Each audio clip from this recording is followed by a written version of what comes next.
Here we are, Sunday, September 4th, 2022. I'm Larissa, and I'm going to continue reading Mr. Salman Rushdie's Haroun and the Sea of Stories. We're getting close to the end here. We've got just a couple more chapters left. And when I finish this one, I'm going to start another book. And I'd like comments. Let me know which one you want me to read next. Now, I've read all of these books, and some of them I've read more than once. And any book that you enjoy is worth reading multiple times because you always get something new out of them. So, next books to read. Which one? Leave in the comments which one you'd like to hear me read next. So these are the options. We have John Stuart Mill on Liberty. This is a classic libertarian text. We have Albert Meltzer, Anarchism, Arguments for and Against. Very interesting. It's a book of essays, short essays. Josef Pieper, Abuse of Language, Abuse of Power. Excellent, excellent, excellent book. Philosophical, very philosophical, about language and speech and media. Very interesting. Very dense. This is the densest pamphlet I've ever read. Here's another one. Densely nutritious. Plato, the Symposium. Plato is always interesting to read, particularly out loud. Because the dialogues, right? Plato wrote dialogues. Very interesting. This is my favorite book. This is my favorite work of nonfiction, or of fiction, excuse me. It's my favorite work of fiction. To a God Unknown by Mr. John Steinbeck. Or Consolation of Philosophy by Boethius. This is from the 1500s. This book, really, really, really, really thought-provoking. And any of these would be quite interesting to read after this. So, like I said, put in the comments which one you think I should read next. To a God Unknown, Steinbeck. Symposium, Plato. Abuse of Language, Abuse of Power, Pieper. Anarchism, Arguments for and Against, Meltzer. Meltzer's interesting to read. John Stuart Mill on Liberty. Or Consolation of Philosophy by Mr. Boethius.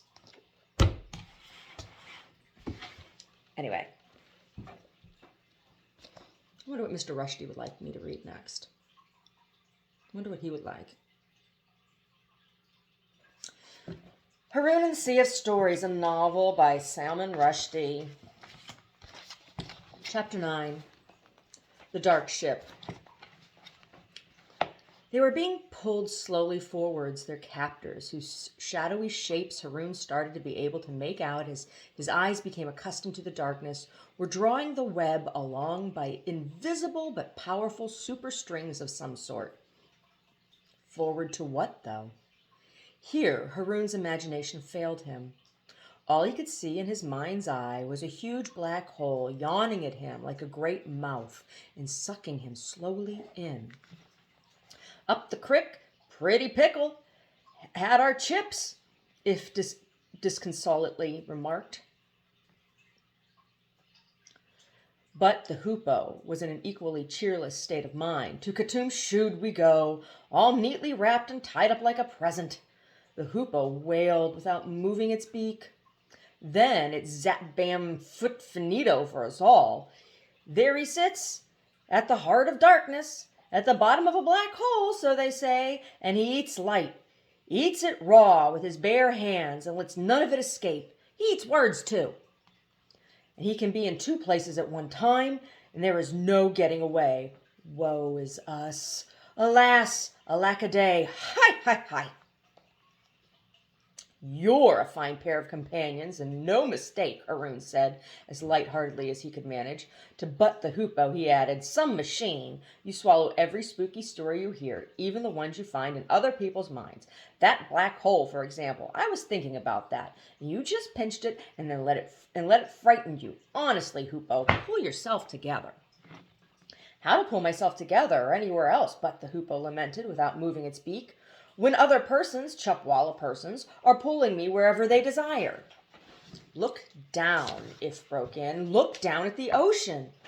The thick, dark poison was everywhere now, obliterating the colors of the streams of stories which Haroun could no longer tell apart. A cold, clammy feeling rose up from the water, which was near freezing point. As cold as death, Haroun found himself thinking. If's grief began to overflow. It's our own fault, he wept. We are the guardians of the ocean, and we didn't guard it. Look at the ocean. Look at it. The oldest stories ever made, and look at them now. We let them rot. We abandoned them long before this poisoning. We lost touch with our beginnings, with our roots, our wellspring, our source. Boring, we said, not in demand, surplus to requirements. And now, look, just look. No color, no life, no nothing, spoilt. How this sight would have horrified Molly, Haroun thought, perhaps Molly most of all. But of the floating gardener there was still no trace. Probably trussed up like us in another web of night, Haroun guessed. But oh, what wouldn't I give to see his gnarled, old root body running along beside us now, and to hear that soft, flowery voice speaking such rough and infrequent words. The poisoned waters lapped at but the hoopoe's sides, and then splashed suddenly higher as the web of night was brought to an abrupt halt. If and Haroun, acting by reflex, jerked their feet away from the splashing liquid, and one of the water genie's attractively embroidered and twirly-pointed slippers fell, from, to be precise, his left foot, into the ocean, where, quick as a blink, with a fizz and a hiss, and a burble and a gurgle, it was instantly eaten away, right down to the tip of its twirly toe. Haroun was impressed in a horrified way. The poison is so concentrated here that it behaves like powerful acid, he remarked. Hoopoe, you must be made of tough stuff. If you're lucky it was just your slipper that fell in and not you. Don't sound too pleased, but the hoopoe said moodily without moving its beak. Who knows what's in store for us up ahead? Well, thanks very much, Haroun rejoined. Another happy notion from you. But he was worrying about Molly. The floating gardener had actually been walking over the surface of this concentrated poison. He was a tough old creature, but could he withstand its acid-like power? Haroun had an awful mental image of Molly sinking slowly into the ocean, where, with a fizz and a hiss and a burble and a gurgle, he shook his head. No time for such negative thoughts now. The web of night was pulled away, and as the faint twilight returned, Haroun saw that they had reached a large clearing in the weed jungle. Just a short distance away was what looked like a wall of night. That must be the beginning of perpetual darkness, Haroun thought. We must be at the very edge of it now.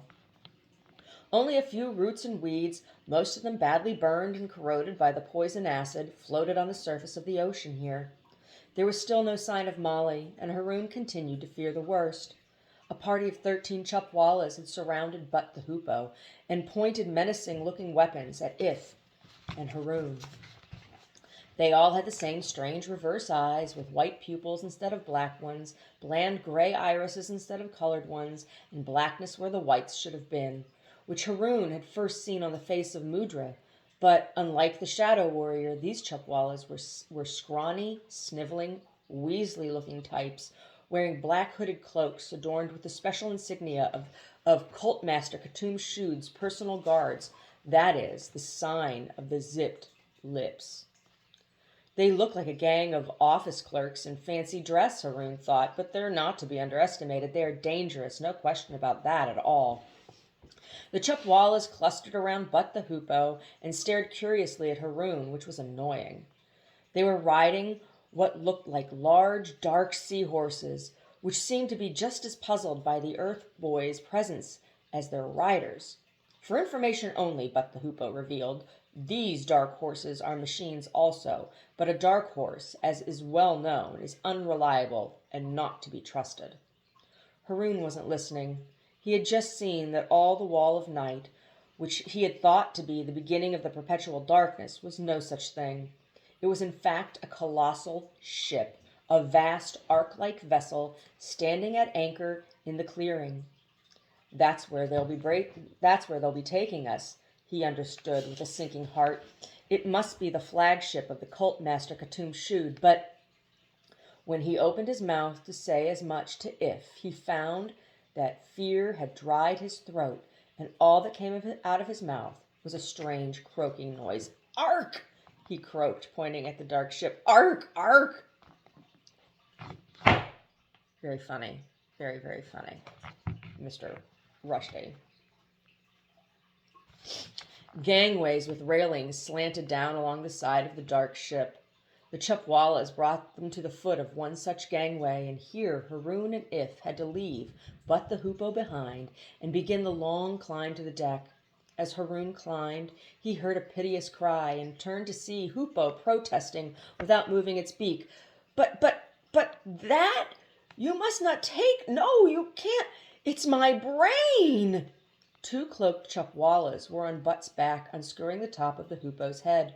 From the head cavity they removed a small, dully gleaming metal box, emitting as they did so a series of short, satisfied hisses, and then they simply left Butt the hoopoe floating there, its circuits disconnected, its memory cells and command module removed. It looked like a broken toy. "Oh, Hoopoe," Haroun thought, "I'm sorry I ever teased you about being only a machine. You're the best and bravest machine that ever there was, and I'll get your brain back for you. Just see if I don't." But he knew it was an empty promise, because after all, he had troubles of his own.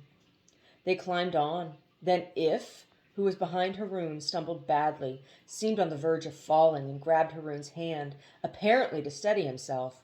Haroun felt the water genie pushing something small and hard into his palm. He closed his fist over it. "A little emergency something, courtesy of P2C2E House," If whispered. "Maybe you'll get the chance to use it." The Chupwallas were ahead of them and behind as well. "What is it?" Haroun muttered in his lowest voice. "Bite the end off," If whispered, "and it gives you 2 full minutes of bright, bright light. It's called a bite-a-light for obvious reasons. Hide it under your tongue." "What about you?" Haroun whispered back. "Have you got one as well?" But If did not reply, and Haroun understood that the water genie had given Haroun the only such device he possessed. "I can't take it, it's not fair," Haroun whispered, but now one of the Chupwallas hissed at him so terrifyingly that he decided he'd better keep quiet for a while. Up they climbed, wondering what the cult master had in mind.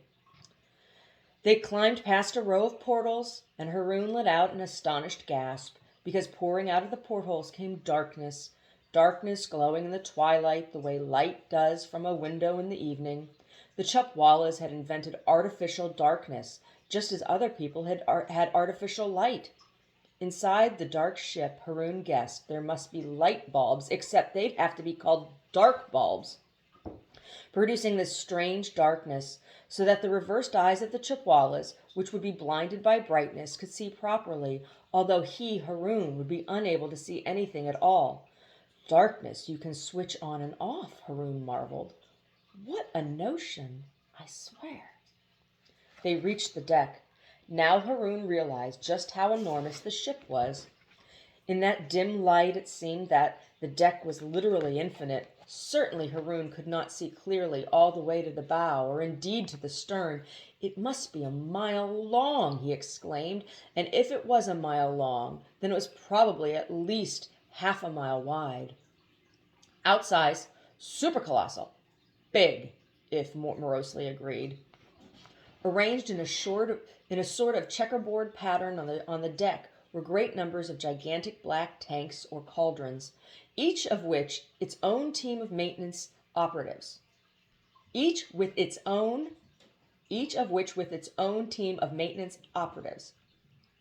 Pipes and ducts led into and out of each of these, and there were ladders up their sides.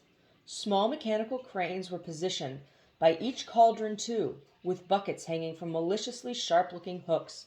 Those must be the poison tanks, Haroun guessed, and he was right. The cauldrons were brim-full of the black poisons that were murdering the ocean of stories, poisons in their most potent, pure, undiluted form. "It's a factory ship," Haroun thought with a shudder, "and what it makes is far, far worse than the sadness factories make back home." The largest object on the deck of the dark ship was another crane.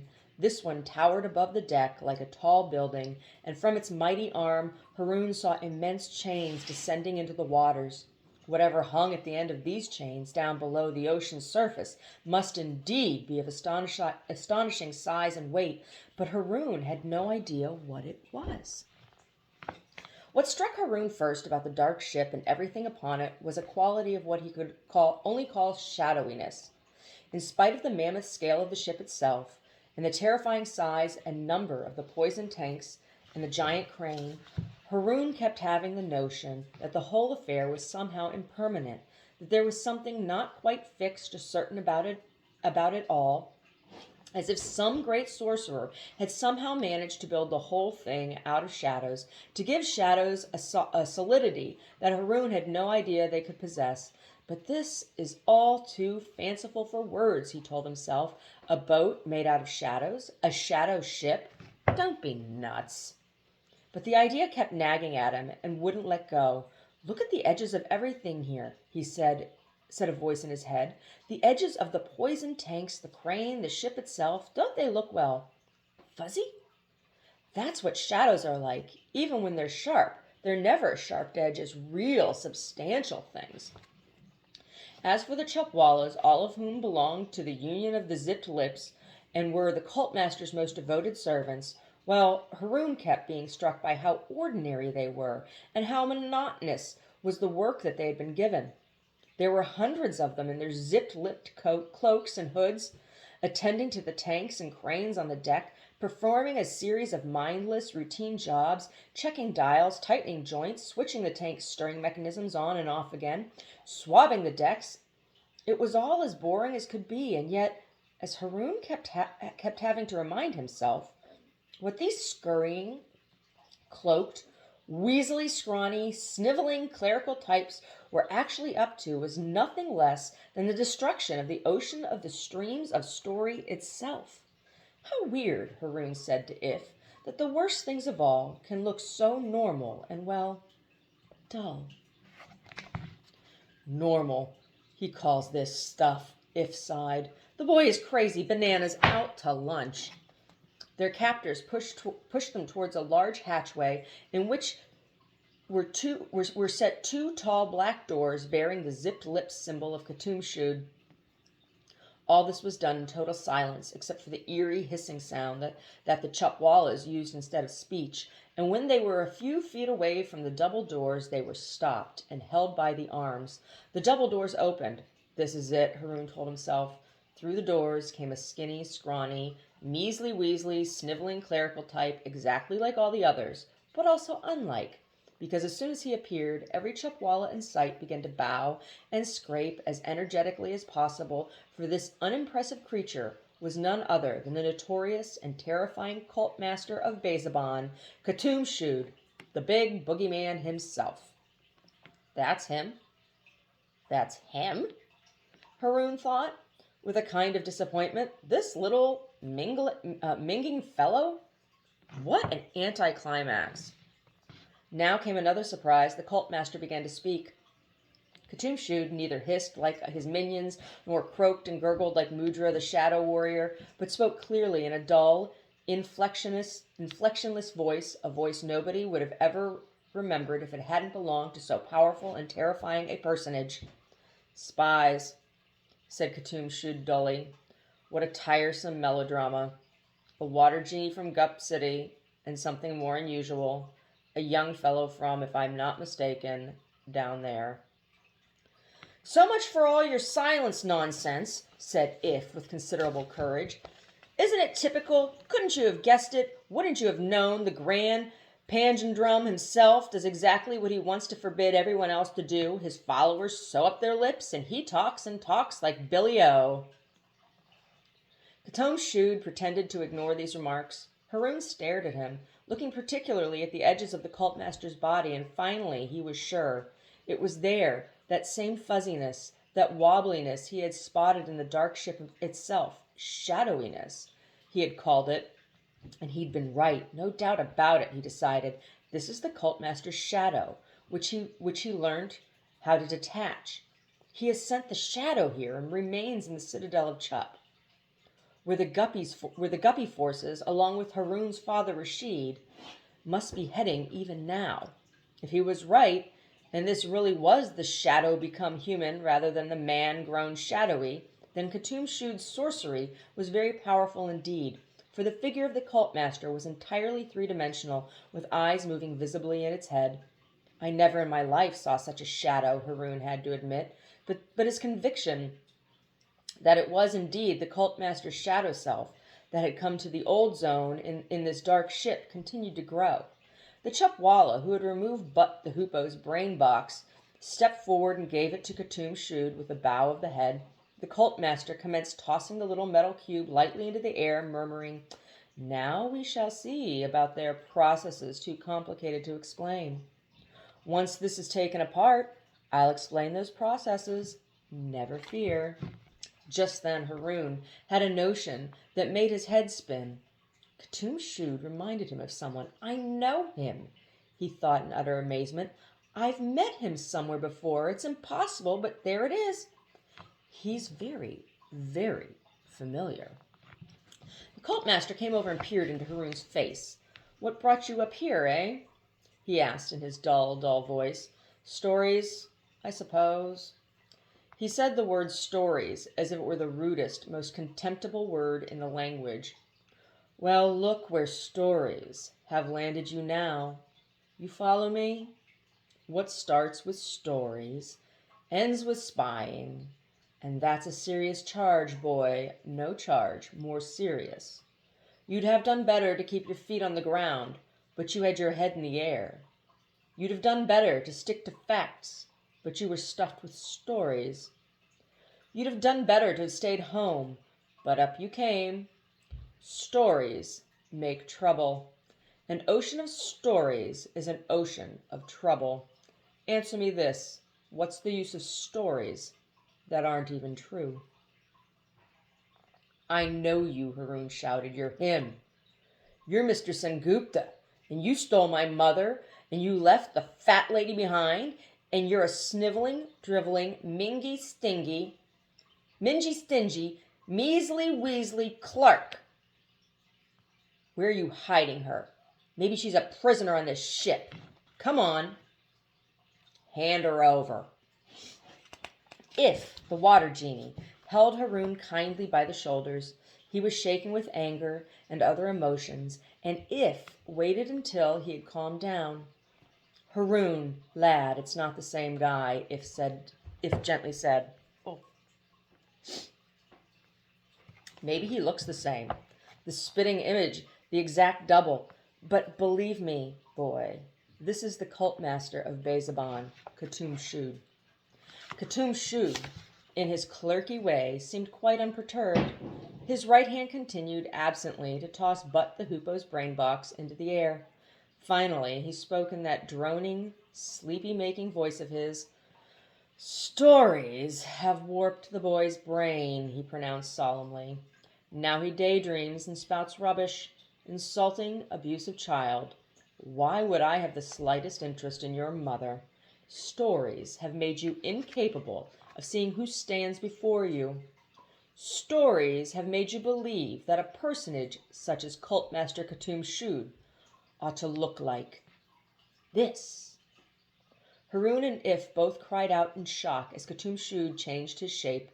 The cult master grew and grew before their appalled, astonished eyes, until he was 101 feet tall, with 101 heads, each of which had 3 eyes and a protruding tongue of flame, and 101 arms, 100 of which were holding enormous black swords, while the 101st tossed Butt the Hoopo's brain box casually into the air, and then, with a little sigh, Khattam-Shud shrank back into his earlier clerkish form.